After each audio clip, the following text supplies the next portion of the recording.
The goal of this show is to help you break in and thrive in advertising and marketing. Welcome back to our brand side segment where we interview the folks agency people report to.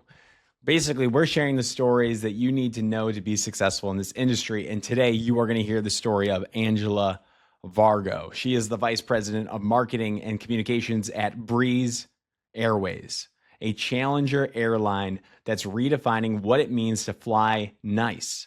From building the brand from the ground up with a lean, scrappy team, think 10 people doing the work of 50, to launching campaigns that has helped Breeze grow to 70 cities in under 4 years.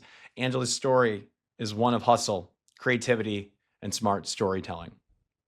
In this episode, we're going to dive into Angela's journey from a radio DJ to brand side leader, what it really takes to market a startup airline, and her decision to partner with the agency Walrus as their first creative AOR. The power of simplicity and why butts in seats is her favorite KPI, and why being seriously nice is not just a tagline, but it's their entire strategy. So whether you're on the agency side, brand side, or trying to break into either, this episode is for you. You're going to want to listen. You're going to want to connect with Angela on LinkedIn. You're going to want to connect with us on LinkedIn as well, because we're posting content all the time, like news, podcasts, and fun social media videos all about this industry at Breaking Entering Media. You should follow us there. Now on with the show. This is the Breaking and Entering Brand Side podcast. And as usual, I'm your accomplice, Gino Schellenberger. Kick it, Mikey.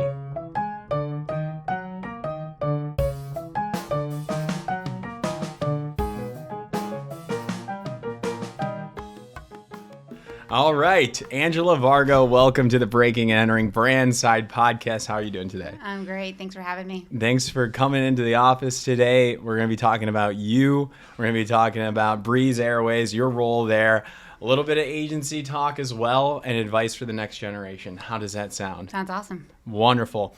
Before we begin, let's talk about you. Let's learn about you outside of work. What do you like to do? Where are you from? Where do you live? Give us a rundown about you, Angela. Oh my gosh. Okay. Well, I live in Dallas. I lived there most of my life. I'm a mom to 2 teenage boys. So most of my hobbies revolve around whatever their hobbies are. Yeah.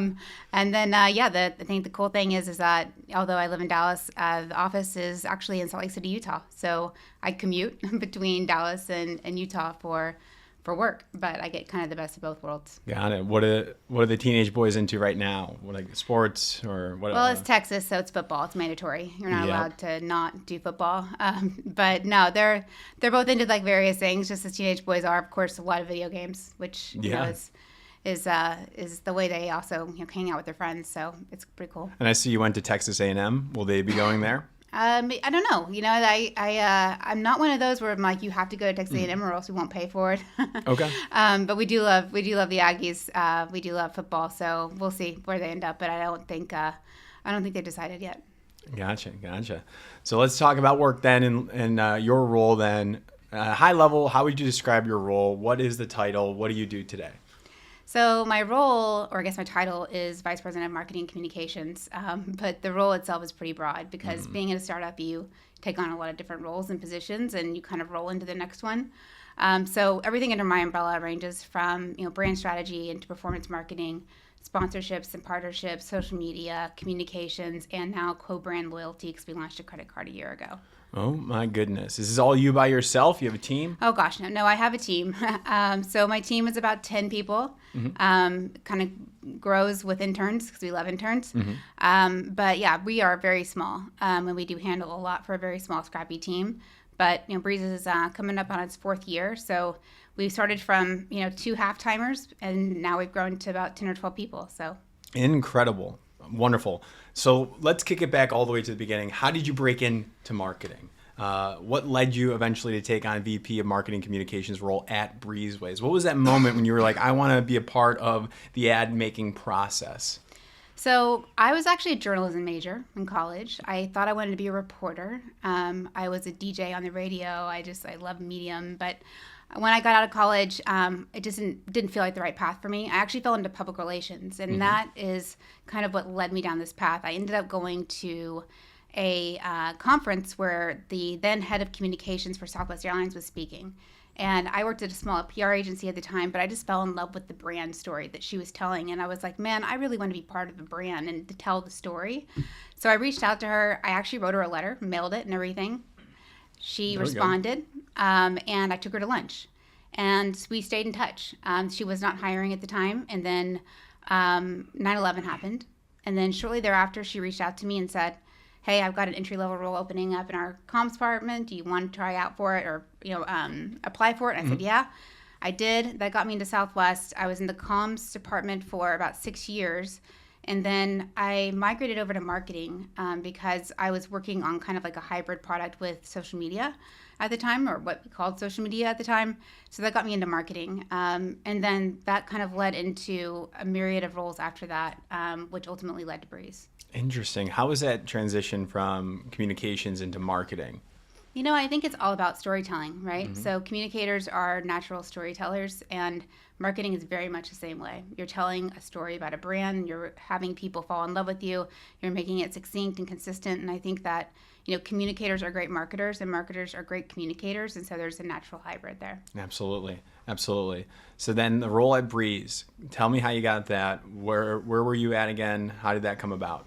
So after I left Southwest, I ended up in the startup world. I really kind of got a taste for startups when I was at Southwest because I actually put Wi-Fi on our planes. Kind of a long story, but I did business development, which ended up being the Wi-Fi product. And that got me really working with startup companies because we had a startup that was actually putting the Wi-Fi on our planes. And I fell in love with it. And I decided I wanted to go that route. So I quit Southwest and went into the technology startup realm. But migrated back to aviation, both in the membership space. So there was these airlines that were doing like memberships for corporations. I started with an airline there called Surf Air, but then left and actually joined a semi-private airline at the time called Jet Suite X that I rebranded to JSX. As part of that, I met my mentor, Amy Curtis McIntyre, who is like a brand legend, and she became a really dear friend of mine. She was a CMO at JetBlue. And so she had been working with David as he was working on the start of this new airline called Breeze. She called me up one day and said, hey, don't know if you're interested, but we have this new airline. David's been working on it. I've been kind of working on the brand side. Would you be interested in coming on and starting this thing? And I said, yeah, sign me up. Incredible. So what's been like some of the biggest challenges, most exciting parts of marketing an airline that's still relatively new but growing so fast? I like to say that there is no industry quite like the airline industry. It's exciting, it's sexy, it's hard and challenging, it's devastating at times. It's the hardest thing and the greatest thing you'll ever do. But I think when it comes to airlines, one thing you really do learn is that you have to pivot very fast. Add startup into that. So Breeze launched 4 years ago in the middle of a pandemic. So it was May 2021. We went for sale on May 21st, 2021, and started selling tickets. We started flying 6 days later. So we had a 6-day sales window between actually going for sale and starting our first flights. And then we launched 16 cities in 6 weeks, and we haven't stopped. So the hard thing is just it's been a rocket ship. Fast forward to today, and we are now in 70 cities. So just thinking about that trajectory of selling your first ticket in May of 2021 to today, we've flown over 6 million people and we serve 70 cities, and everything that happened between those 2 points, it's pretty remarkable. I guess what were some of the best decisions you made in between those 2 points? What are you really proud of for that growth? Oh gosh, I'm proud of so much. I think the thing I'm the most proud of though is how the brand has evolved. And I think we knew going into this that we had something really special to work with. Not only was the business model awesome, right? Because we serve underserved communities. We connect all of these cities who have lost service due to legacy carriers pulling out. A lot of people have to fly through kind of connections and hubs. So when we started off, we had no money. And so we were trying to get word out about an airline, which is already hard enough because people have to build trust. But we went into market with one digital ad, and it was one image of our plane, which is beautiful, has this big check mark on the tail, and 3 words, nice, new, nonstop, and starting at $39 one way. And that has really kind of set the tone for our brand. We've stayed very simple, very succinct, very clean, and more so just approachable. And I think that the name Breeze is already in itself kind of nice, but then you add in that our tagline is seriously nice and our bundles are nice, nicer, and nicest. And we've built this whole brand around just bringing niceness back to something that has become anything but. Yeah. I guess Jack is our producer, who you can't see off camera right now, but he flies a lot. So if you were to talk to Jack about Breeze and tell him, like, try to tell him, like, hey, you should consider this, like, what would you say to him, just a normal conversation right now? I would say, you know what, if you love to fly nonstop and you want to do it affordably, but you also want an elevated experience with like Wi-Fi and you can actually tack on a first class seat, for example, it is literally the best way to fly because you kind of have the best of both worlds, both the affordability and the nonstop flight, which everyone loves, but you combine it with this ability to kind of like I call it create your own adventure. I don't know if you ever had those books as a kid where you could kind of flip to the end and choose your adventure at the end. But what we're doing is essentially putting out all of these products and saying, all right, so you want to buy, our lowest fare for $39, but you want to tack on a first class seat for $100, be our guest. You kind of get the best of both worlds. And I think that combined with that nonstop and that affordability has been our secret sauce. Got it. And so how we discovered you was an Ad Age article written by our friend, Brian Bonilla. Shout out. Before bringing on an agency, Walrus, you did a lot of this marketing in-house. So I'm assuming it was you and that couple-person team for a couple of years. Can you talk about what it took to build the brand internally first, and then what prompted to move in to bring in your first creative agency? Yeah. First of all, I guess you would say it takes a bit of like craziness. You have really kind of question your sanity on a day-to-day basis when you're doing everything in-house. And trying to grow as fast as we do to keep pace with that. But I think it also is that challenge of having to put something out there and see how it's resonating with people and then pivot and change so drastically. Like this industry is always changing and shifting. And so you're having to change with it. And I think that we have been able to adapt very quickly, and I'm very proud of that. The creative and even, some of the other branding architecture that we have built in from the ground up has been very consistent. But we've also had to just trust our gut and really kind of lean into what we know about Breeze, which is let's just be nice. And I think as long as you kind of keep that as like your holy grail, then your North Star, that's what's kind of guided us. Yeah, like where did you like even start? Like what was the major KPI, like, when you hit the ground running, like what was the main thing that you were like, we have to monitor this? Your number one KPI is butts and seats. Yeah. Like if you're doing your job, then you're going to fill the plane. And there is no better KPI. And the thing is about airlines is that once that flight takes off, that inventory is never coming back, right? You're not like on a clearance rack or anything. So you have one shot to sell that one flight. So your KPI is very clear. And that is get those butts and seats. And so really we were very digitally focused and really heavily, just focused on that conversion out the gate. But now, and this will transition to the Walrus conversation, we're getting to a point where we've kind of reached a friction point where now it's about a bigger game. Now we need to grow awareness. It's interesting. It's so interesting because I even experienced it with our own little media startup here. I've talked to so many advertising agency professionals, so many brand leaders, and we always talk about major brand awareness campaigns. I studied this stuff. I did an ad agency, and then when you start a business, you're like, wait, like I don't need a major campaign right now. I need conversion. I need that performance marketing. So, like, how do you like kind of balance it out where your brand and you're communicating your brand, but you care so much at the beginning about that conversion? Keeping that North Star. Yeah, I think it's hard. You have to be really disciplined about it, right? Because you also understand that the more that you are getting those butts and seats, the more that those people are also talking to other people. And so that word of mouth aspect, you really have to just trust it, right? That some of that's going to take hold. And it does, right? And I think that is really, truly what has helped us grow to this point is showing up in the right channels where we need to at the very beginning with, a very simple message and the right price point. People getting onto the planes going, holy crap, this is an amazing experience. They're coming back. They're telling their people about it. That starts to kind of grow. And then, of course, you get to that point where you're like, okay, now we really got something going on. now we can start thinking about bigger campaigns. We can start thinking about really owning some of these markets that we're in, where we're head to head with some competition potentially, or where we're even competing against the car. Yeah, like how did you, like when did that moment happen? Like what was going on? Like did you hit like a KPI that you're like, okay, now we can start bringing on an ad agency and focus on the awareness? One of our biggest KPIs was being profitable, which we were profitable for the first time in the fourth quarter of last year.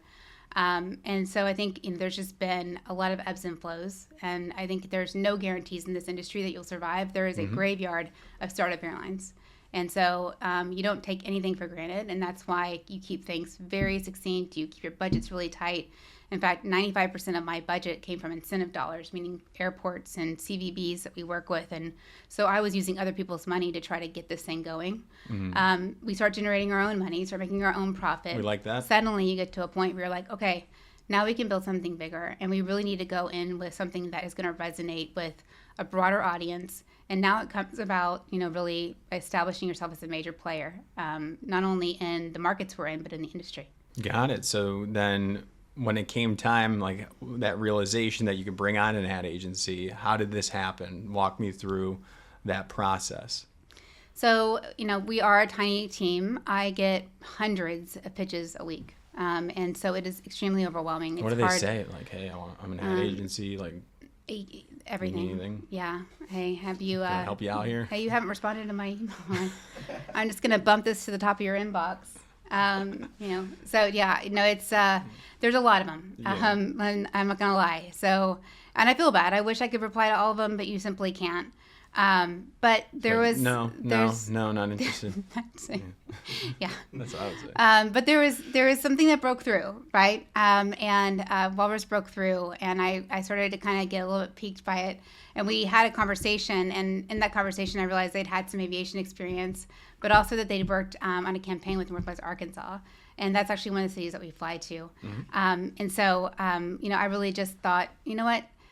This is a good time for us now where we are to find the right partner. But the thing about Walrus that I really liked is that just like we're kind of scrappy and, just we move fast, we need someone who's going to do the same thing, right? Like we're not going to go through long processes of, strategies and all this. We have some data, but, we're still just getting our arms around it. And like, we just need people who want to just roll up their sleeves and jump in this thing.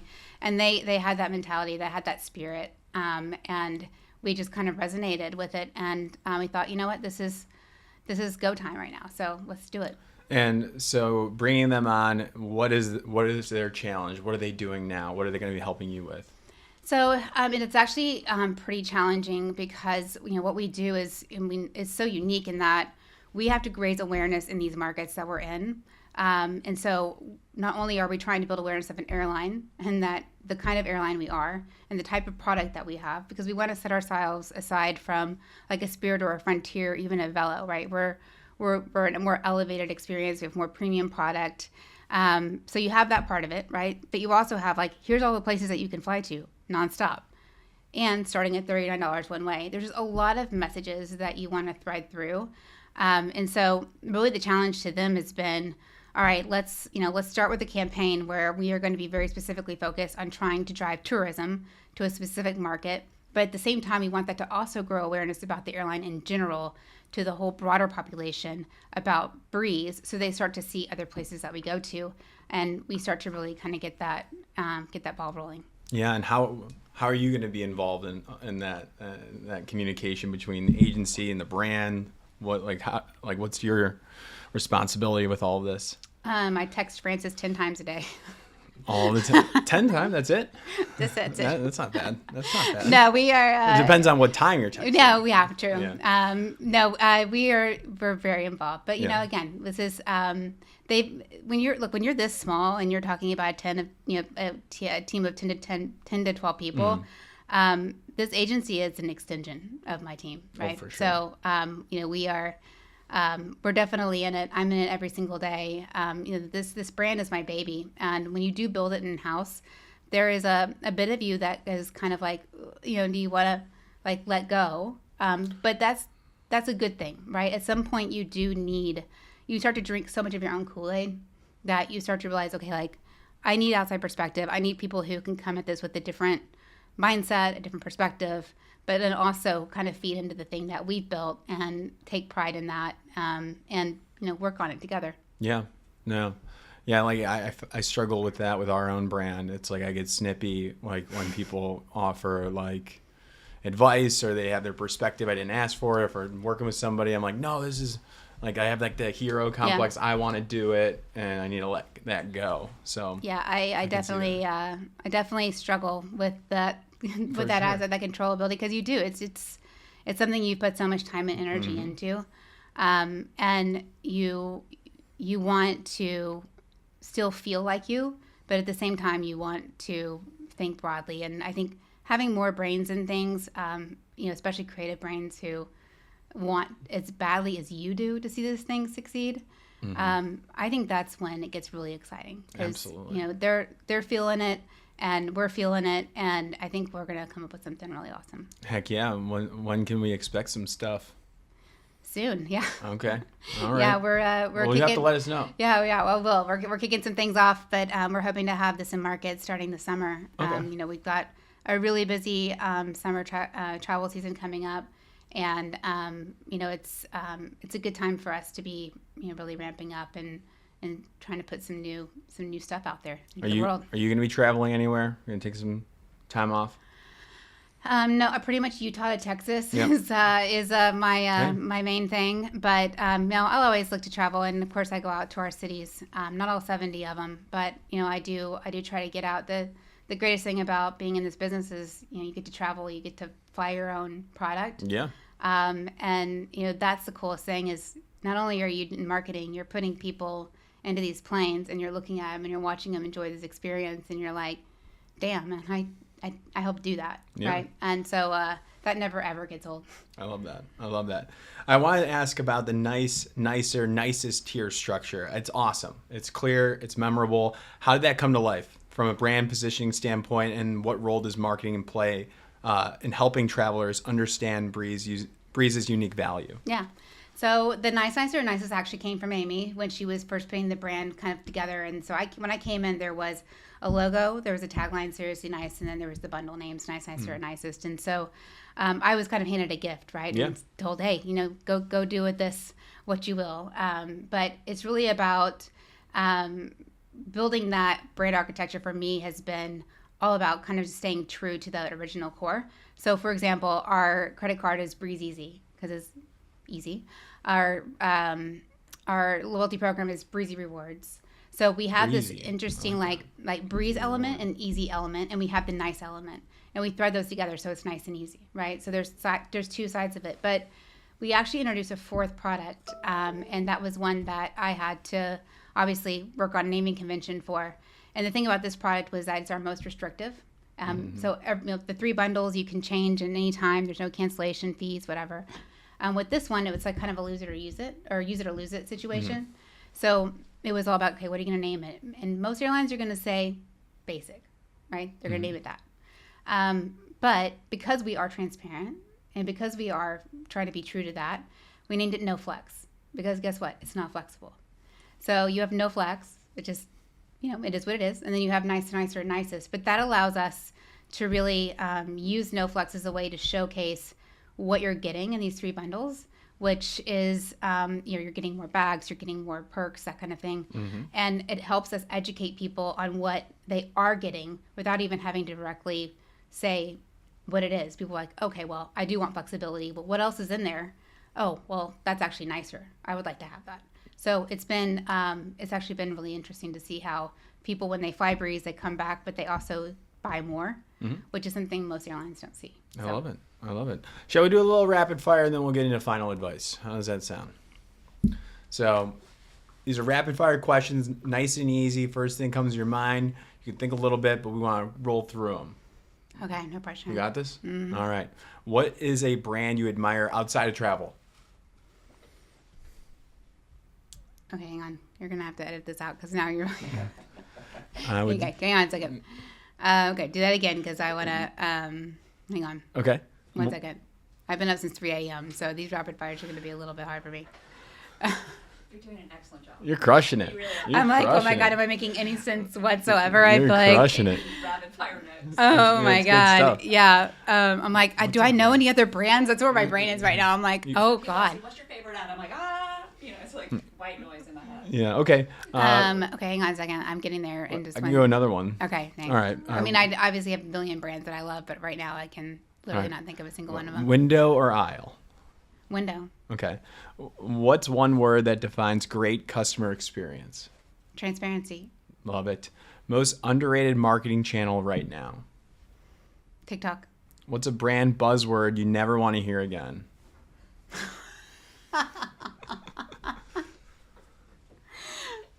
Out of the box. Oh, I like that. I was going to say authenticity. What's one travel app you actually use all the time? Uber. And there we go. Loyalty or discovery? What do you think matters more today? It's a big one. Discovery. Nice. What's the last campaign that's not yours that made you smile? Farmer's dog. Nice. What's one thing you wish every agency understood about working with clients? One thing, not a million. One thing. Yeah, Meet me where I am. I like that. And finish the sentence. A great brand makes people feel what? Wanted. Golden. Then great job. That concludes the rapid fire. Round of applause. Nicely done. Jack, you have a question? I have a really quick question. Yeah. Sorry, I have to ask. This might be a dumb question, but when you fly, do the people, like, do the stewardesses, the pilots, does everyone know that you're coming on the plane? Like, do they know who you are? Well, when first of you all, come they're flight attendants because it's 2025. on? Yeah, sorry. What did he say? Stewardesses. We don't have a smoking section anymore. What? That's on me. Wait, ask it again. Okay. Okay, when you fly on Breeze, do the flight attendants, the pilots, the employees, do they know who you are when you step on the plane? No. It's No, like a they little don't. undercover boss, And actually. there's a little undercover boss. No, but I do. I actually I introduced myself. You know, we're all still getting to know each other, Yeah, which is fun. And I flew on St. Patrick's Day, so I made them little goodie bags with like What'd you put treats in in there? them. I put a beef stick. Beef sticks are good. Like chomp. It had like everything was green, Yeah. so like chomps is like a green. Yeah. The stick wasn't green, but Yeah. the packaging. And then it was like those Mike and Ike's were in there, and then some gum. Like a green Jello. Yeah, and I didn't put Jello in. That would be weird, but maybe next time.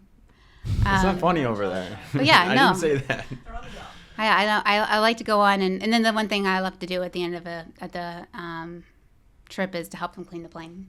That's something that we all chip in and do because, at the end of the day, we're all taking care of this thing, and we're all janitors too. So I love it. Thank you. Good question, Jack. All right. So for aspiring marketers hoping to work on the brand side, especially in travel or emerging brands, what's your best advice for standing out and growing in this industry?